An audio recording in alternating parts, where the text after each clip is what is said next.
নবী সাল্লাল্লাহু আলাইহি ওয়াসাল্লাম কি হুজুরদের নবী না আপনারও নবী? কথা বলেন, উত্তর দেন। নবী সাল্লাল্লাহু আলাইহি ওয়াসাল্লাম কি হুজুরদের নবী না আপনারও নবী?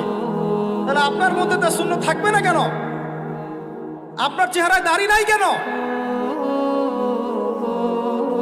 আপনার প্যান্টটা টাকনুর নিচে কেন? কেন আপনি নবী সাল্লাল্লাহু আলাইহি ওয়াসাল্লামের জীবনী সারা জীবনও একবার পড়ে দেখতে পারলেন না?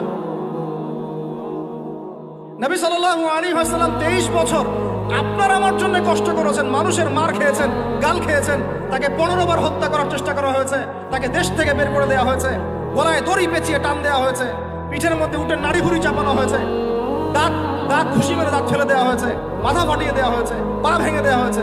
কাদের জন্য? তার জন্যে। তা আপনি আমি কেন তার জীবনী পড়ে দেখলাম না কখনো?